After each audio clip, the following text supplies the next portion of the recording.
चल रहा है और सेशन का आज दूसरा दिन था, मध्यम का दिन था।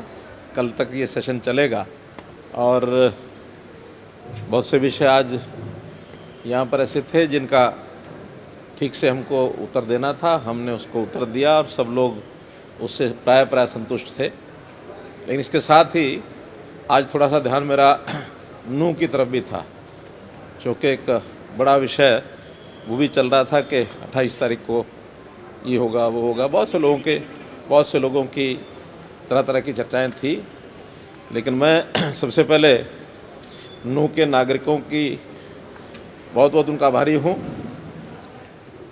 और साथ ही और बहुत से संगठन जिनकी ओर से विषय था कि एक यात्रा निकलनी चाहिए। हमने उनको अपील की थी कि जिस प्रकार का यह समय है, इस समय सब मंदिरों में जलाभिषेक के कार्यक्रम हों, यात्रा पर बहुत आग्रह न किया जाए।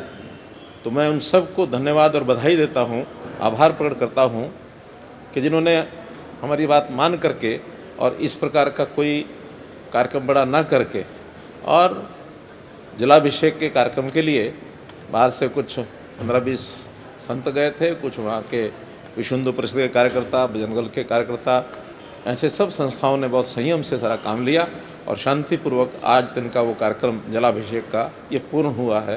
पहली सूचना मैंने आपको ये देनी थी। इसी के साथ जैसे 2 दिन का ये सत्र पूरा हुआ है, तो इसमें सबसे पहले तो आज जैसा पहले दिन कुछ बंधुओं को श्रद्धांजलि दी गई थी, आज भी एक हमारे पूर्व विधायक जो 26 तारीख को चले गए थे श्री रण सिंह बेनीवाल, उनको श्रद्धांजलि दी गई। और इसी प्रकार आज विश्व एथलेटिक्स चैम्पियनशिप में जैसे नीरज चोपड़ा ने एक नया रिकॉर्ड बनाया, अपने देश का ये पहला खिलाड़ी जिसने गोल्ड मेडल जीता है विश्व एथलेटिक्स चैम्पियनशिप में, उनको भी हमने सदन में ही बधाई दी है। आज कुछ कॉलर कंटेंशन मोशन एक आया था, बाजरा फसल के ऊपर इस बार सुंडी लगने से नुकसान हुआ है, स्वाभाविक है कि करंट इशू है, तो उसके ऊपर भी कुछ प्रश्न हुए। उसका ठीक से हमारे डिप्टी चीफ मिनिस्टर ने उसको, क्योंकि डिज़ास्टर मैनेजमेंट उनके पास है, तो उसका उन्होंने उत्तर दिया है। एक अध्यादेश जो नगरों के जो चुनाव होने हैं उससे पहले वार्डबंदी आवश्यक होती है, तो वार्डबंदी में जो पिछड़ी जाति के लोगों को आरक्षण के संबंध में सुप्रीम कोर्ट ने एक निर्णय दिया था कि ट्रिपल टेस्ट के माध्यम से उनका कितना आरक्षण होगा इसका एक प्रकार से निर्धारण कराया जाए। उसके अंतर्गत हमने बैकवर्ड क्लास कमीशन ये बनाया। उन्होंने स्पष्ट हमको एक जो रिपोर्ट दी है, उस रिपोर्ट में बैकवर्ड क्लास बी के बारे में ये कहा है कि पर्याप्त राजनीतिक उनका जो प्रतिनिधित्व वो है, इसलिए उनके लिए आरक्षण की आवश्यकता नहीं है। लेकिन बैकवर्ड क्लास ए उनको प्रतिनिधित्व आरक्षित किया जाए, तो उसके अनुसार आरक्षण किया था।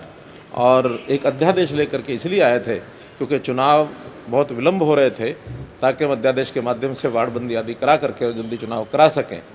इसके लिए अगर सेशन तक रुकते तो शायद और लंबा समय लगता, और वैसे भी सेशन में पिछली बार इस एक्ट को हम लेकर के आए थे, कुछ उसमें ऑब्जेक्शंस थे जिसके कारण से हमने उसको वापस लिया था। तो आज उस अध्यादेश को निरस्त किया जाए, ऐसा एक प्रस्ताव था जिसको गिरा दिया गया था, और हमने तय किया था कि ये अध्यादेश बहुत आवश्यक था, इसलिए लेके आए। और उसी के साथ बाद में फिर इस अध्यादेश को एक एक्ट बनाने के रूप में भी हमने बिल पेश करके और उसको एक्ट बनाया है, जो नगर निगम के लिए भी है, नगर पालिका नगर परिषद के लिए भी है। तो वो एक्ट जो दोनों हैं वो पास हुए हैं। एक एक्ट हरियाणा नगरीय क्षेत्र विकास और विनिमयन संशोधन एक्ट भी, जिसके अंदर पहले जो हम उनको रजिस्ट्रेशन करते थे, उसमें एक प्रावधान था कि केवल रिहायशी मकानों के लिए ही रजिस्ट्रेशन होता था फ्लोर वाइज। उसको अब साथ में कमर्शियल वाणिज्यिक जो संपत्ति है उसका भी प्रावधान किया गया कि उसका रजिस्ट्रेशन भी सिंगल फ्लोर का करवा सकते हैं, ऐसा इसके अंदर एक प्रावधान किया गया है। संशोधन था कि पहले फ्लोर पर केवल रेजिडेंशियल की प्रॉपर्टी ही रजिस्टर होती थी, अब रजिस्ट्रेशन के साथ साथ अगर वो वाणिज्यिक है तो वो भी हो सकती है, एज द केस में भी। बल्कि जो शब्द मैं बोल रहा हूँ इसको संशोधन के रूप में जब आया था विपक्ष की ओर से, हमने उसको मान लिया, ठीक है, एक वाक्य का विस्तार है ये, एज द केस में भी, आखिर तो वो या तो वाणिज्यिक है या फिर वो रेजिडेंशियल है, दोनों में से एक ही होगा, तो उसका रजिस्ट्रेशन जैसा केस होगा वैसा करेंगे।